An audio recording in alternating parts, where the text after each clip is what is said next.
Gallbladder stone operation হয়েছে, তুই কি খাচ্ছিস এসব? কেন? সোয়াবিনের কাটলেট। কিন্তু এটা তো তেল দিয়ে নাকি? তেল দিয়ে? এটা তেল একদম কম। চল তাহলে দেখিয়ে দিই কি করে বানানো। চল। আগের দিন বানিয়েছিলাম দারুণ স্বাদের সোয়াবিনের এই টিক্কি বা কাটলেট। এটা বানানো যত সহজ, খেতে কিন্তু তার থেকে অনেক অনেক সুন্দর। আর এটা বানাতে একদমই মশলা ইউজ করিনি, আর তেল তো নামমাত্র দিয়েছি। কি কি লাগছে একবার দেখে নাও। লাগছে একটু বাদাম কুচি, রসুন কুচি, আদা কুচি আর একটু গোলমরিচের গুঁড়ো। এছাড়া লাগছে একটু বেসন।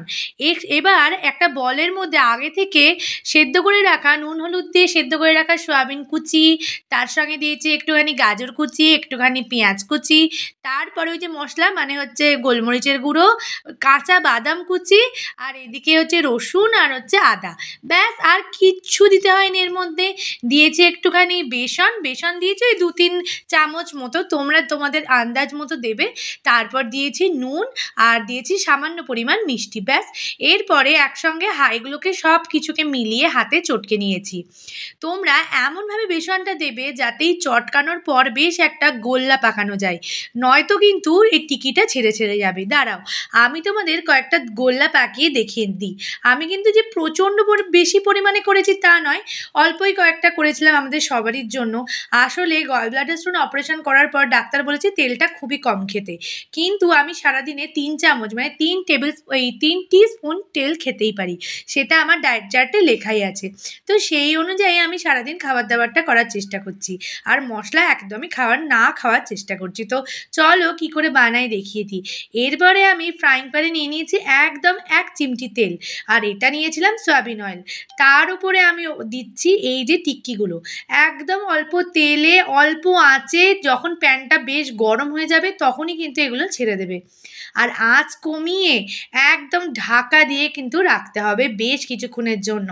তারপর যখন দেখবে যে এরকম করে টানলে টিকির একটা সাইড ছেড়ে ছেড়ে আসছে, তখন ওটাকে পাল্টে দেবে, দিয়ে অপর সাইডটাও আবার ঠিক ওইভাবেই ভাজতে দিয়ে দেবে। তবে বেশিক্ষণ নয়, মোটামুটি একটু মাঝে মাঝে চেক করবে যাতে একদম পুড়ে না যায়। আর গ্যাসের ফ্লেমটা কিন্তু ভীষণ লো রাখতে হবে। দেখো আমার টিক্কিগুলো রেডি হয়ে গেছে। কতক্ষণ লাগলো মনে হয় তোমাদের? আমি বলছি হাতে গোনা 10 মিনিট, তার মধ্যেই সব রেডি। কোনো কিছু বাটনার ঝামেলা নেই, কুচি কুচি করে নিলেই হয়ে গেল। আচ্ছা, এরম করে টিক্কি বানিয়ে দেখি তো ভাই কি বলে। একটা সোয়াবিন টিক্কি বানিয়েছি, খাতো, খেয়ে বল কেমন হয়েছে।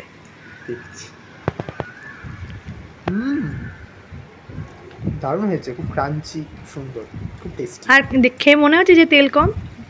না না, মনেই হচ্ছে না, একদম ঠিকঠাক। থ্যাংক ইউ, আমাকে একটা দে।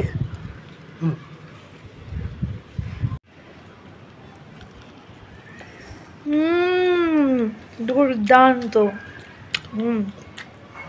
কেমন লাগলো আমার রেসিপি? যদি ভালো লাগে তাহলে কিন্তু লাইক কমেন্ট করো, আর এরকম রেসিপি দেখতে আমাকে ফলো করে দিও। তেল ছাড়া খাবার দাবার করছি কিন্তু। টাটা।